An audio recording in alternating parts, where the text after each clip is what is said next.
Eu vou falar agora, vou pedir para primeiro a Vanessa Marçal dar uma atualizada sobre o arcabouço fiscal. Muita coisa se falou sobre o arcabouço fiscal, não é isso? Sim. O governo tem no ano passado, quando o governo conseguiu a PEC da transição, né, que deu ao governo 150 bilhões para o governo trabalhar esse ano de margem aí de lastro para discutir. O já eleito presidente Lula, nas conversas lá com o então presidente da Câmara dos Deputados e atual presidente, o Arthur Lira, eles tiveram uma discussão para falar e aí eles fizeram um acordo que o governo teria um novo arcabouço fiscal, ou seja, o teto de gastos que impedia o governo de avançar passou a ser um entrave para o crescimento econômico, foi colocado e eles fizeram um acordo, o governo tinha que encaminhar o arcabouço fiscal. O governo elaborou um primeiro arcabouço fiscal, não é isso? Aí veio uma discussão, porque as amarras que tinham lá no teto de gastos continuavam, pagamento de juros da dívida. Maria Lúcia Fattarelli, que para mim é uma referência quando se fala de pagamento de juros da dívida, caiu de pau em cima. E aí o governo refez o arcabouço fiscal, encaminhou, e aí foi para a Câmara dos Deputados, para o Cajado, como bem citado aqui, falar, e ele fez uma proposta. E aí, nessa proposta, é esse que eu falo para vocês. O aumento para 2024 não está inviabilizado pelo novo arcabouço fiscal, porque o Cajado deu, quer dizer, o Congresso deu 2 anos para o governo até lá. A gente, quando está falando de 2 anos, a gente está falando de 24 e 25, que é exatamente o período da eleição municipal. Não é isso? Aliás, acho que a eleição municipal já é até ano que vem. Né? Então, esse o governo tem 2 anos para tentar acertar a discussão. A minha opinião é que o governo está trabalhando em cima da arrecadação. O governo está acreditando que ele vai aumentar a arrecadação para ele poder trabalhar as políticas que ele quer trabalhar em termos de melhoria das discussões orçamentárias do governo. E aí eu queria, antes de passar a bola até para outras pessoas, eu queria que a Vanessa desse uma atualizada geral nessas discussões. Vou passar a bola para você,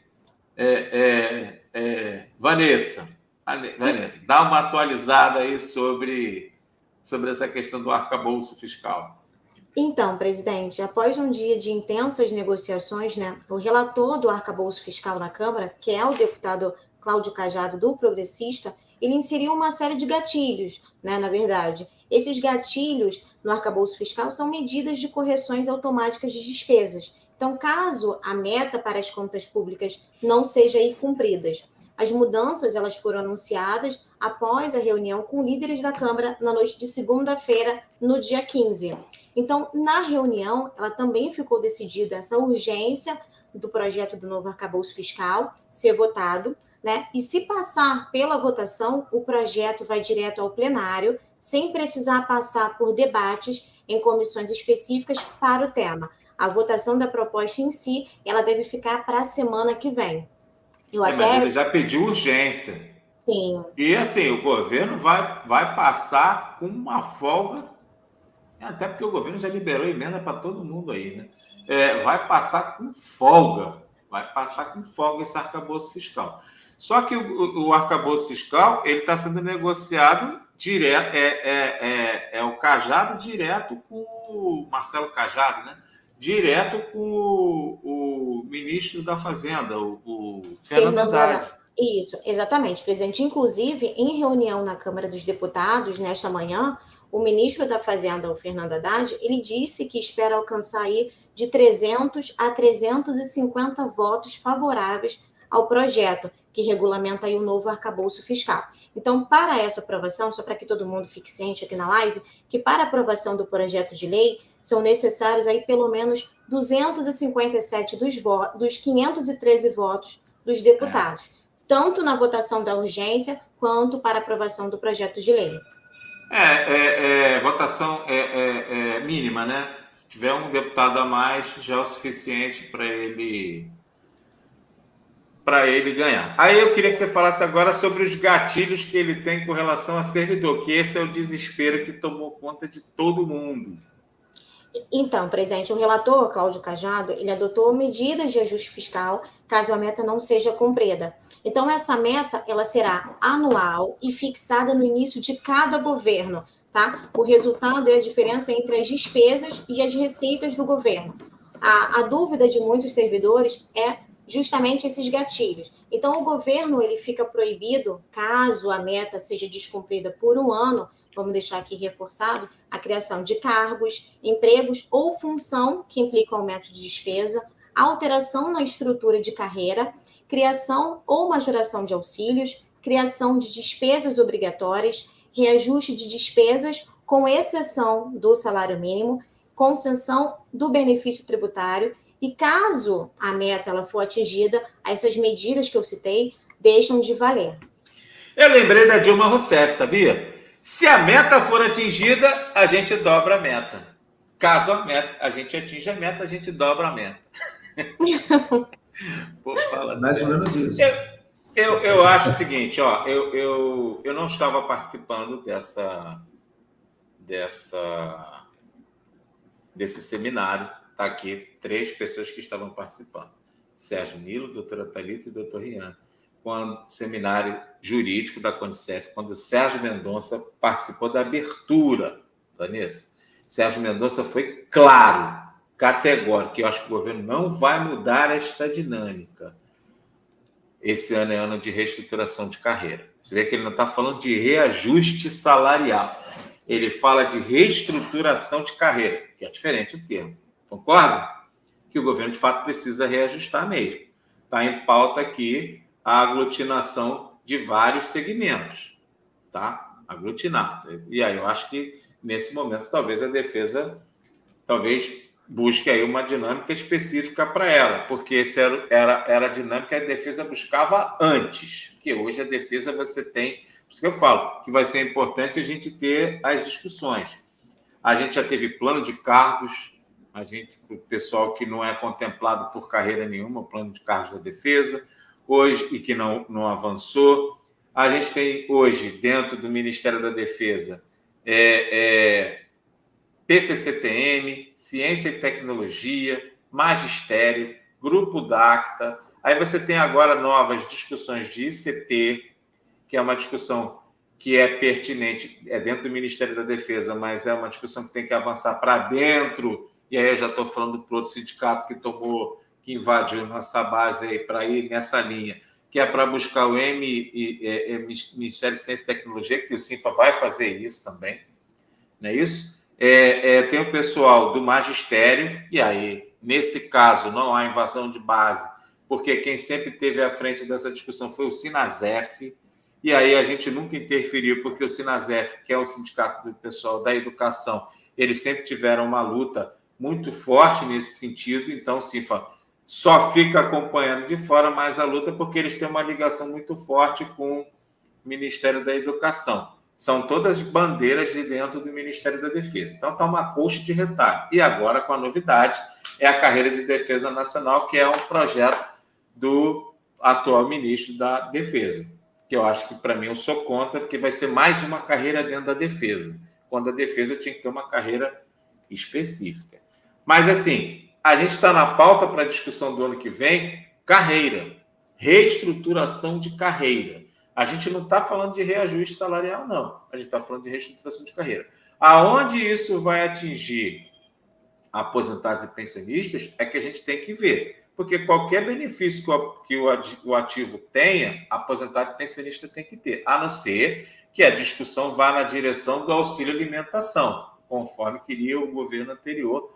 E aí é covardia, né? Mas o que a gente tem ouvido falar, eu e o Nilo estávamos numa reunião quando essa discussão veio à tona e foi dito para a gente que uma das metas do governo é, de fato, equiparar auxílio alimentação, mas esse auxílio alimentação não abrange aposentado e pensionista.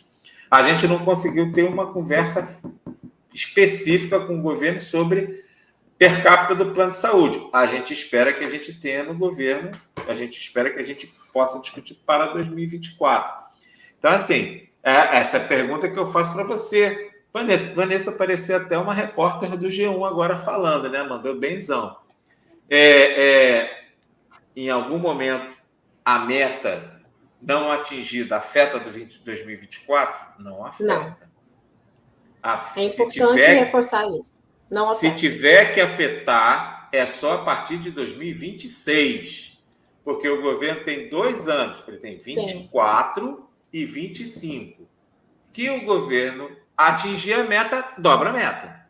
Se o governo não atingir a meta, reduz a meta. Exatamente. Não ia nem brincar com isso, né? Mas, putz. Eu não acho que vai ficar ruim para o governo, não, tá? Eu acho que o governo vai conseguir arrecadar e eu acho que o governo atinge a meta. É lógico que também tem a discussão aí dos juros do Banco Central, mas eu acho que o governo ele já faz as suas previsões considerando que os juros não vão reduzir conforme ele gostaria que reduzisse.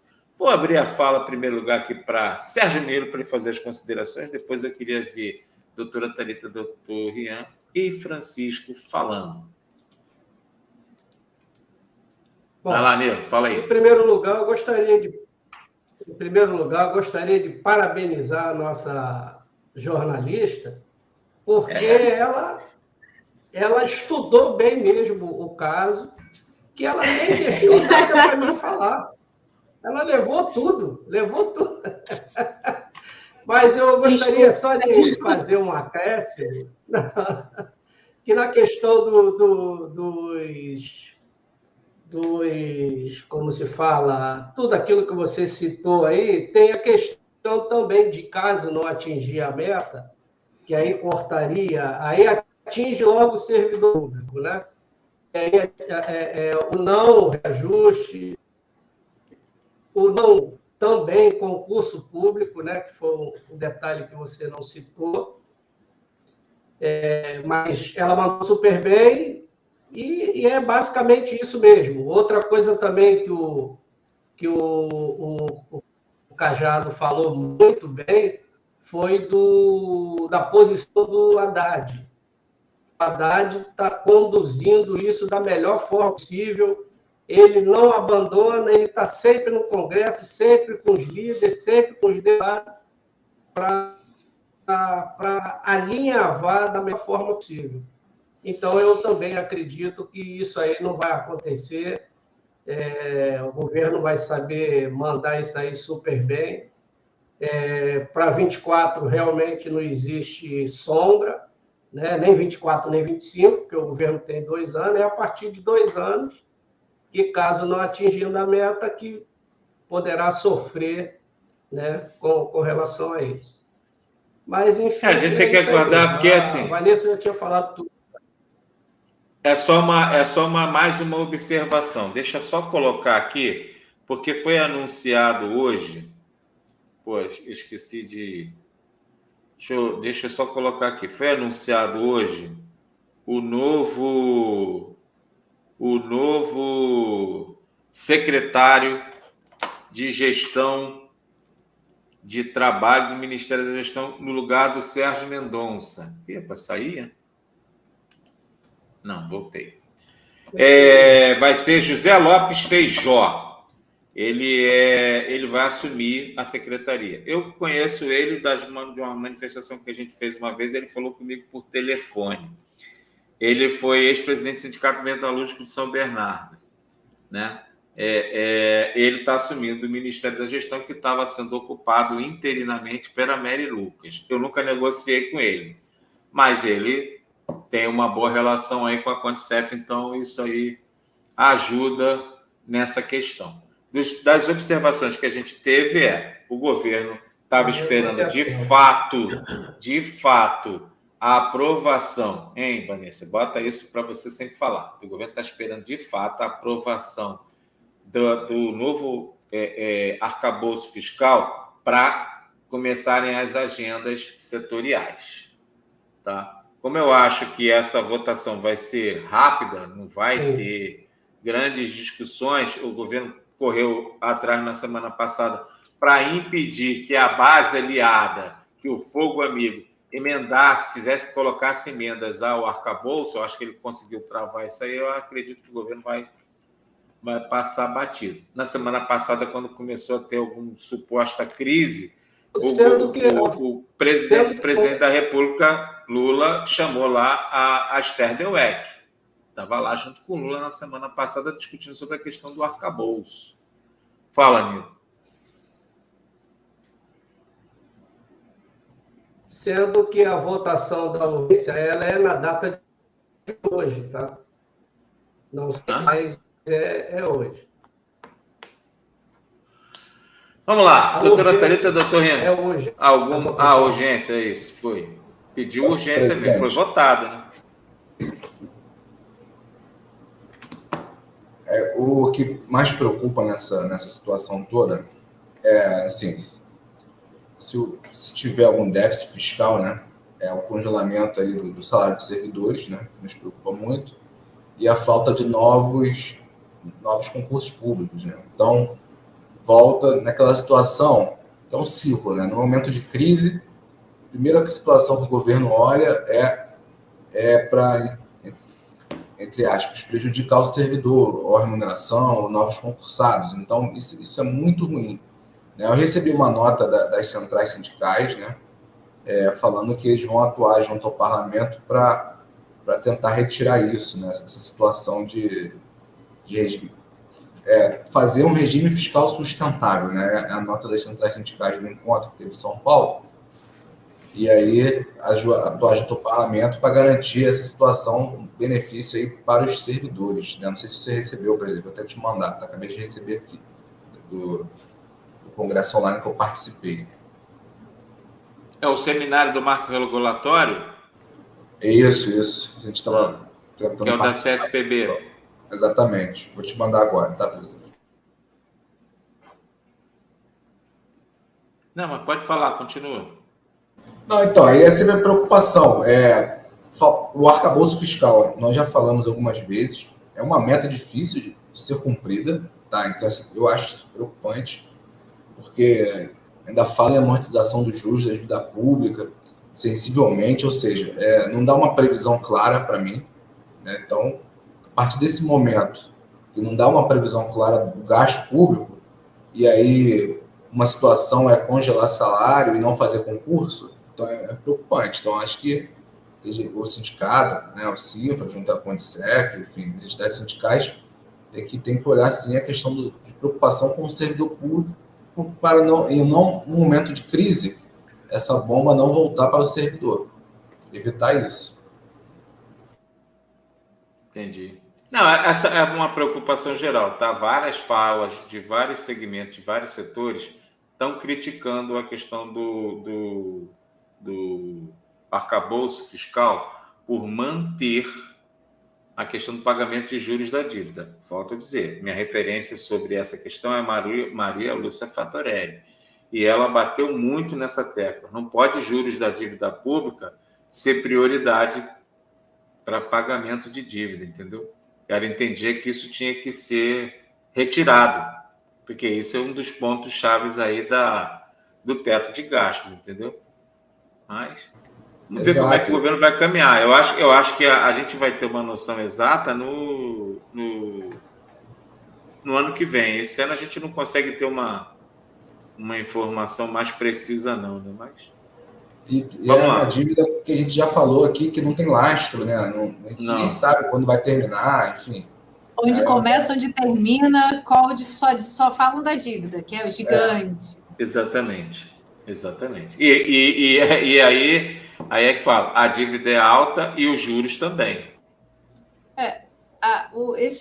A situação, né, do arcabouço fiscal já é uma realidade que está sendo discutida, mas, de fato, eu acho que não só nós, como sindicato, presidente, mas todas as centrais deveriam, de fato, fazer um movimento forte, principalmente com relação aos salários, né? Não só, é claro que a contratação, concurso público, tudo vai atingir indiretamente o serviço público em geral, mas, de fato, a valorização dos servidores, que foi um carro-chefe na hora da campanha, né, política, vamos dizer assim, essa valorização dos servidores que é dita todas as vezes que a gente participa, né, quando o governo fala de servidores públicos, então a valorização nada mais é do que dar o salário, dar o aumento salarial. Então, congelar salário não é a saída mais efetiva, principalmente quando o governo fala que quer valorizar o servidor público e o serviço público em geral. Mas isso é uma estratégia, né? Porque o governo gastando menos com o servidor sobra mais. Então, gasta menos com outra coisa. Mas aí... Já falei sobre isso. A casa, no Brasil, nós temos 215 milhões de brasileiros, com 513 deputados. Nos Estados Unidos, são 440 milhões de americanos, com 535 deputados. Tem que se mexer em despesa, mas não é no povão, é um pouco mais em cima, na casta superior. Porque o teto de gasto é que você tem que gastar o que arrecada. Você não consegue gastar mais do que arrecada. Então, você tem que diminuir o tamanho do gasto, mas não é congelando o salário dos servidores, não aumentando ou não fazendo contratações em concurso público. Você tem que diminuir de uma outra forma, ou arrecadar de uma outra forma, tributar as grandes fortunas, alguma coisa nesse sentido. Só que as grandes fortunas também estão entre os 513, então fica complicado se mexer nisto. Entre os 513 e 512, né? Os deputados? Deputados. É 512 ou 513? 513. 513. 513. É número ímpar. O Francisco pode fazer o cálculo aí, Francisco, da dívida pública aí. Eu não consigo fazer cálculo. Aí o Brasil pega um consignado aí, o Brasil, e resolve isso aí. Não, aí é fácil, isso aí é fácil. Com a taxa de 1 ponto qualquer coisa, 1,6 dá para resolver. Só que as taxas não são essas, né? Mas é mais ou menos isso. Luiz, vou te dar um exemplo. Semana passada, na live da semana passada, você fez a pergunta: Francisco, você acha que o desconto que o presidente Lula vai chegar aos R$5.000 da faixa de isenção? Eu falei para você que sim.